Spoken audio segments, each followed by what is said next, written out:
You know, sometimes empires don't fall with armies. They don't collapse with bombs or sanctions.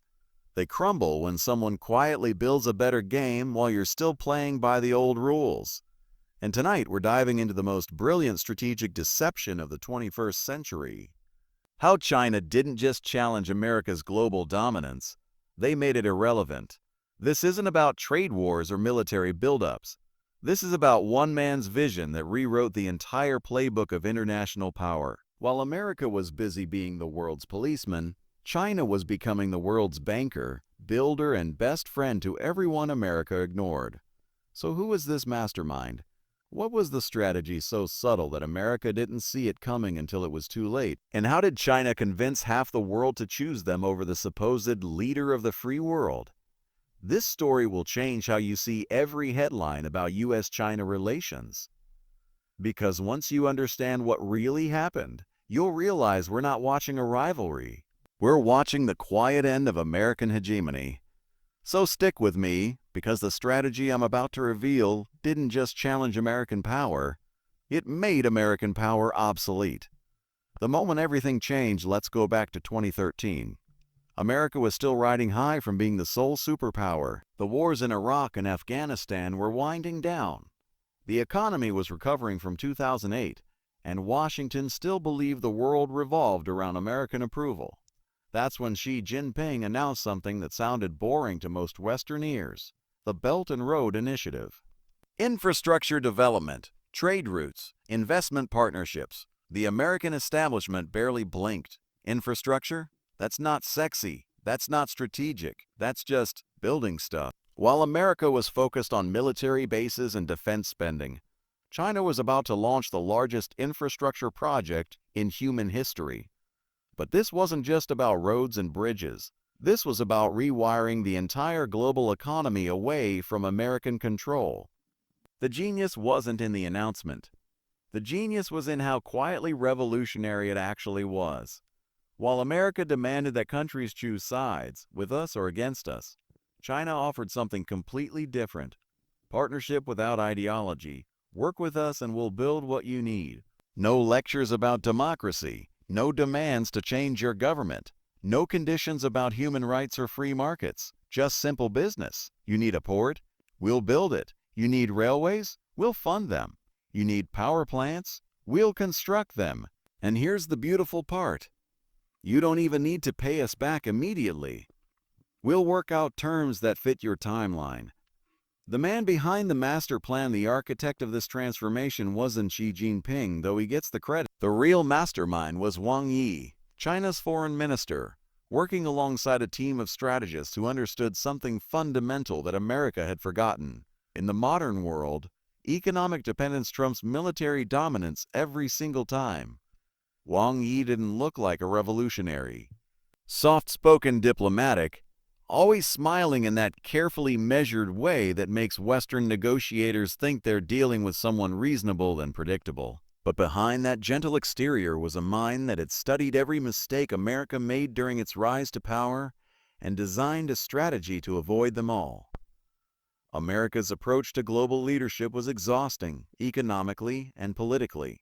Maintaining military bases in 80 countries, fighting wars that cost trillions, sanctioning countries that didn't comply, constantly having to choose between supporting allies and pursuing interests. Wang Yi looked at this system and saw its fatal flaw. It was designed for a world where America controlled 50% of global GDP. By 2010, that number had dropped to 22% and falling. China's strategy was elegantly simple. Instead of fighting America's system, make it irrelevant. Instead of challenging American military power, create economic relationships so valuable that military threats become meaningless. Instead of demanding that countries choose sides, become indispensable to everyone. The strategy unfolds. The first target wasn't America's traditional enemies. It was America's neglected friends. Countries that had been begging for American investment and attention for decades. Pakistan desperately needed infrastructure.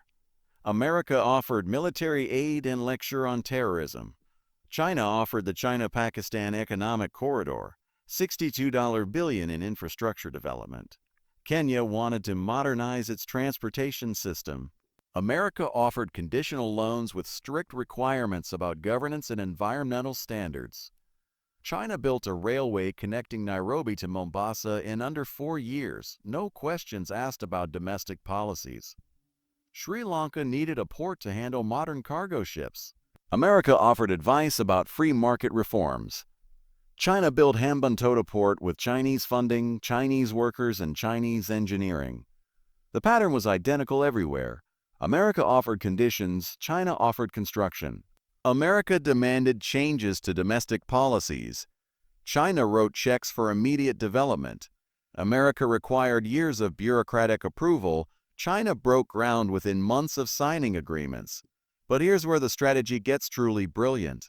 China didn't just build infrastructure, they built dependency, not through threats or coercion, but through indispensability. When you owe someone money, they have power over you. But when someone builds the roads your economy depends on, the ports your trade flows through, the power plants that keep your lights on, that's not debt, that's partnership. Within a decade, Chinese companies were constructing critical infrastructure in over 70 countries.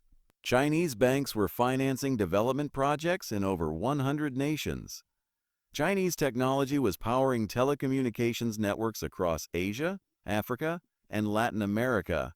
And the beautiful part? None of this looked threatening to America because none of it challenged American military dominance directly. China wasn't building military bases everywhere.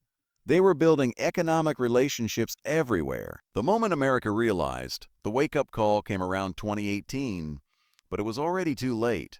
American officials started doing the math and realized something terrifying. China had become more economically important to most countries than America was. Trade numbers don't lie. China had become the largest trading partner for over 120 countries. America, less than 80.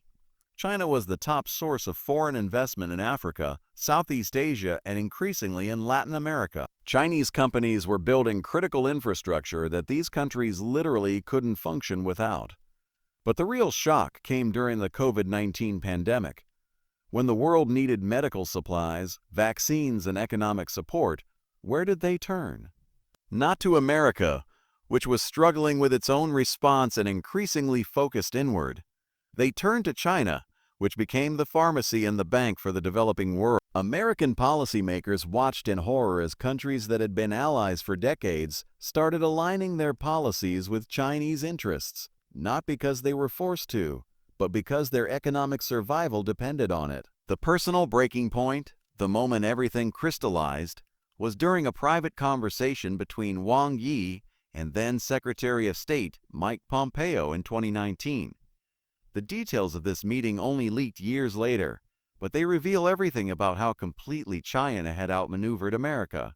Pompeo came into the meeting with the traditional American approach. Demands. He wanted China to stop building military installations in the South China Sea. He wanted China to stop predatory lending in developing countries. He wanted China to respect American leadership in global affairs. Wang Yi's response was devastating in its simplicity. He pulled out a folder containing economic data and placed it on the table between them. Without raising his voice, without making threats, he walked Pompeo through the numbers. "Secretary Pompeo," he said, "you're asking us to change our behavior because you believe America leads the global economy. Let me show you the real numbers." China was now the largest trading partner for Asia, the European Union, Africa, and Latin America. Chinese companies were building infrastructure projects worth over $1 trillion globally. Chinese banks were financing development in over 100 countries. Chinese technology companies were providing telecommunications equipment to most of the developing world. Then Wang Yi asked the question that changed everything. If these countries had to choose tomorrow between economic partnership with China or military alliance with America, what do you think they would choose? The silence in that room lasted for minutes, because both men knew the answer. Economic partnership wins over military alliance every single time when people are trying to feed their families and build their futures. Pompeo left that meeting understanding that America wasn't just facing a rival, They were facing a country that had made American global leadership economically irrelevant to most of the world. The strategy revealed what Wang Yi and his team had done was revolutionary, not because it was complex, but because it was obvious. They had studied how America built its global dominance after World War II and realized that military power was never the foundation. Economic indispensability was. America became dominant because devastated countries needed American money, American technology, American markets to rebuild. American military power protected that economic relationship, but it didn't create it. China simply applied the same principle to the 21st century. Instead of rebuilding war-torn Europe, they focused on developing countries that had been ignored by the existing global system. Instead of offering military protection, they offered economic development. The genius was in the timing. While America was spending trillions on military interventions in the Middle East, China was spending trillions on economic integration with everyone else. While America was focused on defeating terrorism, China was focused on building the future. By the time America realized what was happening, Chinese economic influence had become so deeply embedded in the global system that challenging it would mean disrupting the economic foundations of dozens of countries. The new reality today, the results speak for themselves. Chinese companies build critical infrastructure across 6 continents. Chinese banks finance development projects that American banks won't touch. Chinese technology powers communications networks that American companies are now locked out of. But here's what makes this story truly remarkable. China didn't destroy American global position through confrontation. They made it irrelevant through construction. They didn't challenge American military power directly. They made military power less important than economic partnership. When Russia invaded Ukraine and America demanded that countries choose sides, most of the developing world chose neutrality, not because they supported Russian aggression, but because their economic relationships with China, Russia, and America were all too valuable to sacrifice for someone else's conflict. When America tried to organize global opposition to China's policies in Xinjiang, most Muslim-majority countries refused to participate. Not because they approved of China's actions, but because Chinese investment was rebuilding their economies in ways that American aid never could. This is the hidden strategy that destroyed America's global position. Make yourself indispensable through development instead of demanding compliance through dominance. The personal lesson, but this story isn't just about geopolitics. It's about power itself and how it really works in the modern world. Wang Yi understood something that applies to every relationship, every career, every personal situation where power matters. The old model of power was domination. Be stronger, be louder, make demands, enforce compliance. That worked when resources were scarce and alternatives were few. But in a world of abundance and options, that model becomes self-defeating. The new model of power is indispensability. Becomes so valuable that people choose to work with you not because they have to, but because they want to. Make yourself the obvious choice for partnership rather than the inevitable choice for submission. Think about your own professional life. The people who truly succeed long-term aren't the ones who demand respect through authority. They're the ones who earn respect through value. They don't make people choose between working with them or working with competitors. They make themselves the obviously better choice. In relationships, the strongest bonds aren't built on need or obligation. They're built on mutual benefit, where both parties genuinely want to be there because the partnership makes both sides stronger. China applied this principle to international relations. Instead of demanding that countries respect Chinese power, they made Chinese partnership so valuable that countries actively sought it out. The aftermath trumps trade war with China. Biden's continued containment efforts, the various sanctions and restrictions, all of these responses reveal that America still doesn't fully understand what happened. They're fighting the last war while China has already won the next one. You can't contain a country that has made itself indispensable to global development. You can't isolate a nation that has built the infrastructure connecting everyone else. You can't sanction an economy that has become the primary engine of growth for most of the world. American policymakers are still thinking in terms of the Cold War model. Force countries to choose sides, reward friends, punish enemies. But China's strategy made choosing sides unnecessary. Countries can trade with America and build with China. They can buy American technology and use Chinese infrastructure. They can maintain American security partnerships while pursuing Chinese economic development. This flexibility is exactly what most countries wanted all along, the ability to work with everyone without having to hate anyone. The ultimate irony, the most ironic part of this entire story is that China succeeded using America's own playbook. The Marshall Plan that rebuilt Europe after World War II was based on the same principle. Make yourself indispensable through development aid and economic partnership. The difference is that America eventually began treating that partnership as domination. American aid came with American conditions. American investment required American approval of domestic policies. American partnership meant accepting American leadership in global affairs.